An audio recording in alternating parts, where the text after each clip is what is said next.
9 de la mañana, 23 minutos, nos metemos en otros temas de actualidad y en algunos que preocupan mucho, que tiene que ver con el uso de tecnologías y los más pequeños. Es por eso que ACE emitió una serie de recomendaciones y para conversar sobre ello es que recibimos al director del área de niñez y adolescencia de ACE, el doctor Ignacio Acione. Bienvenido. ¿Qué tal? Buenos días, muchas gracias por la invitación. Un gusto conversar con usted sobre este tema. Bueno, cuando hablamos de tecnología, ¿de qué hablamos? Una cosa es el celular, otra cosa es la televisión. Antes el cuco era la tele, ahora parece ser lo mejor, sí, ¿no? Es así. La computadora, tenemos la Play, otro tipo de entretenimientos. Sí, es un tema desafiante para todos. Primero porque es de actualidad, porque convivimos con la tecnología. Este ámbito es pura tecnología. Y obviamente no hay que renegar de eso, pero que creo que hay una cantidad de cuestiones que están pasando y de evidencia científica que hace que tengamos que ponerle como un pienso y un punto y aparte a lo que está pasando con la tecnología. ¿Cuál es la característica de esta tecnología en los ciclos de vida? Los niños y adolescentes son organismos que se están desarrollando y esa es la particularidad. A diferencia de nosotros que ya estamos bastante maduros y la posibilidad que nuestro cerebro tenga conductas a veces aditivas es diferente. Pero en niños, y ese es el punto, y sobre todo en la primera infancia es donde el cerebro se desarrolla, el 80% de las conexiones de las neuronas, para hablar bien claro, sucede en la primera infancia. Primera infancia hasta los 2 años. Hasta los 6 años. Hasta los 6 años. Y ahí entonces, ¿qué medidas habría que tomar en los hogares? Habida cuenta de que estamos rodeados, ¿no? En todos los ambientes, en los hogares uruguayos hay al menos 2 televisiones, ya incluso la parte educativa se resuelve muchas veces por computadora. Claro, de repente los hábitos, rutinas, horarios, cómo se empieza a implementar todo eso, ¿no? Porque yo tengo amigas cercanas, por ejemplo, que si tiene la tele prendida, el bebé de menos de 1 año está en contra de la tele. O sea, que no tenga ese contacto directo visual y adoptó ese tipo de iniciativas. El tema es, ¿eso está bien o debería estar la tele apagada? ¿Cómo se aplican esas rutinas en el día a día? Creo que podemos ir un poquito más desde el inicio, es un poco lo que yo hablaba, un poco de la evidencia científica. El tema de las pantallas no todas son iguales y no todos los dispositivos y lo que están expuestos los niños y los adolescentes tampoco es igual. Por ejemplo, en lo que implica a la televisión, que es un poco lo que hablábamos, cuando yo era chico era engancharse con la televisión y de alguna manera ahí también era el rezongo de nuestros padres, salí de ahí, andá a jugar, bueno. Eso obviamente implica un tiempo de atención que era finito, ¿tá? Por los padres o por uno mismo. El tema de lo que son los dispositivos, y ahí voy a las redes, y por eso es que hay que puntualizar, y a los juegos, están diseñados para que nosotros estemos permanentemente en contacto. Se habla mucho esto de que los dispositivos y obviamente las redes y los juegos vienen a ser como, de hecho, una sustancia dependiente. Hay un ejemplo bien claro que cuando uno juega a la pelota o desarrolla algún dibujo y que uno siente satisfacción, es como una gota de dopamina que el cerebro deja ahí, deja esa actividad y esa gota de dopamina es esa. Pero está comprobado, y ahí voy a la evidencia, que la permanencia en lo que son las redes o en los juegos que están hechos para ello es como un shock de dopamina. ¿Eso qué significa? La dopamina es la hormona de la felicidad y del bienestar y del placer. Eso implica que los niveles que tenemos nosotros como de dopamina van creciendo y ahí vuelvo a lo mismo en la niñez, en organismos que están en pleno desarrollo, eso es lo perjudicial, porque el nivel de satisfacción cada vez es más alto. O sea, para sentirme satisfecho cada vez preciso más dopamina que la genera el contacto, por ejemplo, con la tecnología. Con los dispositivos. Y entonces los papás, ¿qué deberíamos hacer? Bueno. ¿Acotar en tiempo? ¿Limitar el tipo de juego? Ahí está. Pero yo creo que dividiéndolo por edades, ¿no? Eso que mismo. Todos son distintos. Eso mismo, ahí está. No es lo mismo un niño menor de 2 años, que ahí ponemos las recomendaciones en general de todas las sociedades científicas del mundo, hablan de que menos de 2 años no pueden estar expuestos a ninguna pantalla. Y ahí volvemos también a lo que es el mercado. capaz que han visto que hay dispositivos como son sillitas o alguna pelela que tiene para apoyar el dispositivo, sea una tablet, sea, bueno. No compren eso. Eso no, por favor. Eso sí que no. Eso no, pero se venden en el mercado al día de hoy. Capaz que es un librito que se puede poner Y ahí. claro que sí, ir con un libro. Vamos a pensarlo por ese lado Sí, también. claro, que los compren, pero que le den ese uso. Es así. Después, se habla también que hasta los 5 años es el máximo, obviamente, entre los 2 y los 5 años, una hora de exposición al día. Y más de 6 años... ¿Y ahí entra la tele o no? Sí, sí, ¿La sí, tele sí. o el Computa celular? Hay que cualquier elegir. pantalla ahí. Es así. ¿Cuál de todas? El tema es, y ahora voy un poco a los dispositivos, después de los 6 años sería, lo que se recomienda, máximo 2 horas. Ahí, más de 2 años implica ya a los adolescentes. Y ninguno de los que estamos acá se imaginan que un adolescente está solo 2 horas con el celular. Entonces, lo que hay que estar, obviamente, como adultos responsables, es el control de lo que están viendo los niños, obviamente los adolescentes, y obviamente ahí controlamos también las horas. ¿Hay por un eso, promedio? ¿Eh? ¿Hay un promedio de cuánto utiliza un adolescente? Bueno. Las redes sociales, la exposición a las diferentes pantallas, a los videojuegos. Ahí está. En horas al día de hoy no tengo la cifra, pero sí tengo un dato que es producto de una campaña global que se llama Kids Online, que Uruguay participó en su segunda edición, el 2017 fue la primera, el 2022, producido por la Presidencia de la República, por AGESIC, UNICEF, la UNESCO. Es una instancia global que se hace a nivel mundial y ahí tenemos datos de los niños uruguayos, que es interesante. ¿Y qué dice? Bueno, primero, 9 de cada 10 niños en el hogar usa internet. O sea, en esto de cuántas horas no lo tengo, no dice el informe, pero sí que usan. Lo que sí, 1 de cada 3 niños estuvo expuesto a situaciones violentas, ¿tá? Donde nosotros en esto de que no es lo mismo una pantalla de televisión como por ejemplo un celular, donde lo que entra ahí en el momento es desde publicidad, por ejemplo, a posibilidades en una red social de una videollamada con un adulto que no conoce, bueno. Situaciones de cuestiones sexuales, 3 de cada 10 las han recibido. Este estudio quiero destacar que es de 9 a 17 años, hace 2 franjas de 9 a 12 y de 12 a 17, pero en el global 3 de cada niños tuvieron situaciones y 1 de cada 10 envió mensajes sexuales. Bueno, y ahí se suma situaciones de violencia, de abuso, y una de las cosas es que 3 de cada 10 niños ha repercutido sobre su función normal, el sueño, la comida, bueno. Y en esto que hablamos de las situaciones de lo que es la dopamina y lo que es la satisfacción, hace que, claro, este individuo que se está desarrollando y que tiene cada vez niveles más grandes de satisfacción, llega a una edad de adolescente, que es un momento particular de la vida de cada uno de nosotros, con unas necesidades que a veces el mundo y el entorno no las puede satisfacer. La pregunta es, no tengo hijos, convivo muchas veces con niños pequeños, Lore lo ha contado muchas veces, ¿cómo se negocia y cómo se llega a ese punto medio de decirle hasta acá? Es así. Hasta acá. Y el enojo y el llanto y la frustración. Y sos la peor del mundo porque mis amigos lo pueden hacer y yo no. Y también el contraste de aquellos padres que toma, no quiero saber más nada. Toma el celular y haz lo que quieras. ¿Cómo se...? Bueno, para eso creo que tenemos que los adultos tomar el rol que corresponde de adultos. Y no hablo de padres, madres, sino adultos responsables de lo que es el cuidado de esa etapa tan importante que es la niñez y la adolescencia.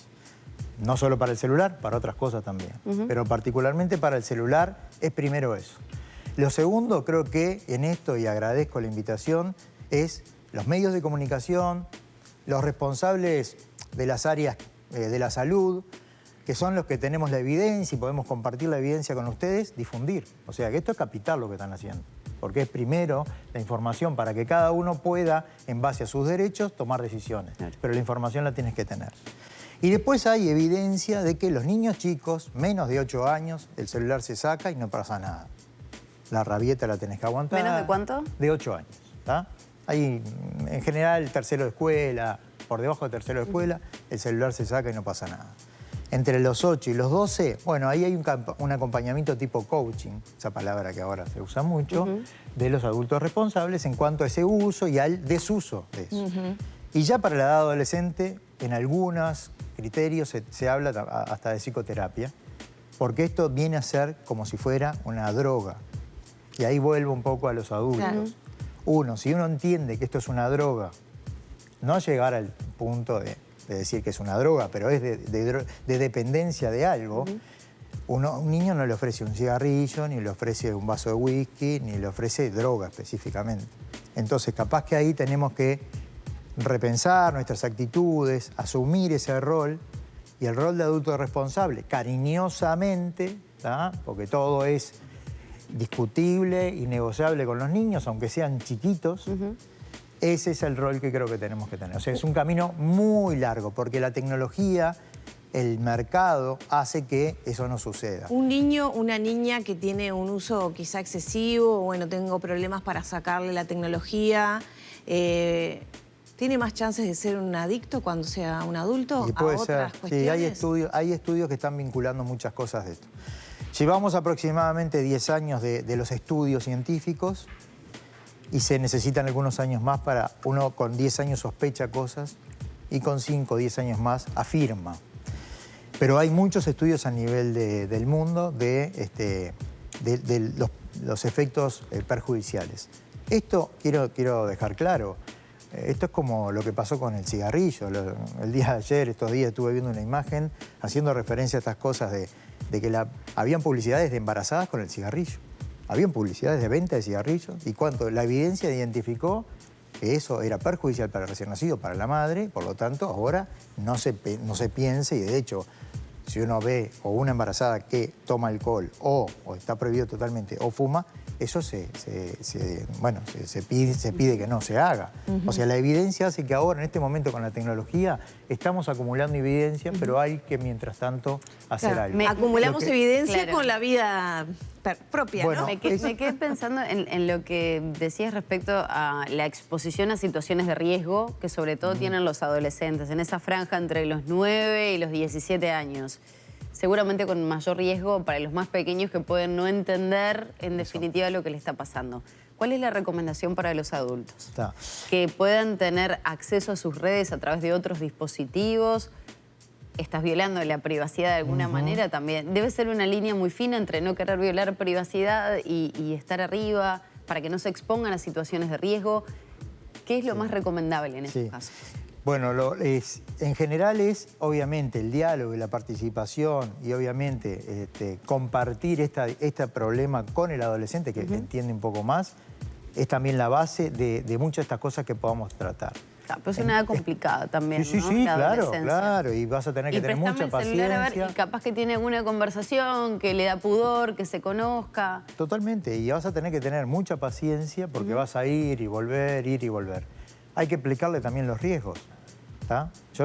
Acá no se habla de que el dispositivo sea de daño. Una cosa es el riesgo y los peligros, otra cosa es el daño que ya está consolidado. Claro, y todo depende también de qué contenido, o sea, qué uso se le dé. No solamente el tiempo de contacto, sino qué hace con el dispositivo, ¿no? Por eso si juegas una cosa, redes sociales es otra, o si ve historias de ficción es o otra. mismo pornografía, es así. Es el alcance, o sea, es... Entonces, esas cosas son las que debemos saber que pasan, y por eso hay evidencia. Y en base a eso, lo que tú decías, que obviamente no hay fórmula para eso, pero sí, el diálogo es lo primero. Tratar de entender, por más que es un momento del ser humano complicado, que uno trata de hacer el bien en estas cosas. Claro, eso a partir del diálogo. Si veo que ahí ya no hay una negociación o puedo entender que puedo estar borrando algún tipo de contenido, ahí que es lo ideal, tener las claves, las contraseñas. Lo que pasa es que eso existe, no tendría la respuesta para eso es la verdad. Pero sí que hay formas de por otro lado conseguir otras cosas. Es una ola que nos ha pasado por arriba. Nos va a pasar. Y predicar con el ejemplo, ¿no? También, bueno, eso yo El quería primer paso volver... capaz que es revisarnos a nosotros mismos los adultos. Volver un poco a eso. Un poco entender, y esto desde lo que tú hacías referencia, yo represento a ACE. Nosotros, una de las líneas estratégicas de la dirección es la atención al neurodesarrollo, al desarrollo vinculado a todo esto de los niños, donde nosotros tenemos un dispositivo que se da respuesta a estas necesidades de alteraciones del desarrollo, que se llaman casas del desarrollo de la niñez, porque esto está dando al día de hoy alteraciones del desarrollo. Los niños están Por ejemplo, los intentos de suicidio, por ejemplo, tienen Bueno, mucho que ver con esta a realidad. nivel internacional se está estudiando eso, sí. Acá no te puedo decir que tengamos esa evidencia. Y a nivel Pero de nuestro país, ¿qué afecciones, qué afectaciones están viendo? Bueno, ahí desde está. hace? En cuanto, acá recordar que todo el mundo pasó la pandemia y eso, los dispositivos sirvió también para Como este vínculo. forma de tuvo. conexión. Ahí está. Por lo tanto, también ahí tenemos algo que fue algo muy importante, pero por otro lado también tuvo sus consecuencias y va a seguir teniendo esas consecuencias. Los más chiquitos, las alteraciones, es, por ejemplo, el vínculo. No es normal que un niño esté 3 horas, de 3 años o de 2 años, 3 horas con un celular. Los niños a esa edad se mueven. Tienen que estar en contacto con la tierra, con mojarse, con inventar, aburrirse. O sea, no es normal. Entonces, ya eso que no es normal va a repercutir. Y repercute muchas veces en el vínculo. Repercute también en el pensamiento crítico que ese niño tiene que tener. Porque nosotros necesitamos consolidar un grupo de personas que tengan ese comportamiento crítico. Entonces, en la primera infancia es capital. Por eso es que ahí se detectan estas alteraciones y rápidamente nos ha pasado en la práctica clara. Un niño que impresiona del espectro autista porque no se vincula, llegan los padres con el celular en la mano, entrando a la consulta con los mensajes. Y claro, lo que tú decís, hay que predicar con el ejemplo. Claro. Se quejan de que está todo el día con el celular. Sí, claro, pero vos ves... Bueno, hay salas que dice prohibido utilizar el celular durante la consulta. Sí. O sea, se ha tenido que llegar a ese extremo, Se ha tenido. no se puede tocar el teléfono. Es así. Y los adultos usan el tiempo en sus casas, que hay que repasar eso, y entonces los niños ven. Claro, me pedís que yo deje el celular, pero vos lo estás usando. Sí. todo Me el quedó tiempo. una pendiente, y esto también lo hablamos con Lore hace un tiempito. ¿A qué es recomendable darle un celular a un niño? Bueno, en principio, por lo que es la evidencia, cuando entran en la adolescencia, por algo particular. Pero ahora la adolescencia es muy temprana. Sí, ¿Qué edad es claro. recomendable? ¿10, 11? No hay una edad recomendable, pero habitualmente todo el mundo está como de acuerdo de que a los 12 años puede ser una edad. Hay situaciones particulares donde el celular implica a veces el único contacto con el adulto, porque a veces el niño a edades tempranas queda solo en la casa. Son cosas particulares, ¿no? Pero... No tan particulares y muy generales. Porque Bueno, los por eso. horarios laborales no coinciden con las vidas educativas de los Eso. niños, esa es una realidad. Y muchas veces niños de 10, 12 años ya quedan un ratito solos en la casa porque no hay otras alternativas. Y ahí el celular termina siendo un aliado, ¿no? Y termina siendo ese vínculo y ese contacto con como padre querés tener. No tenemos la solución, lo importante es información, lo importante es la prevención, porque es lo que hablamos, los trastornos del desarrollo, lo que puede ser posiblemente el consumo o un trastorno de salud mental, ya eso cuando está instalado, tratarlo es difícil.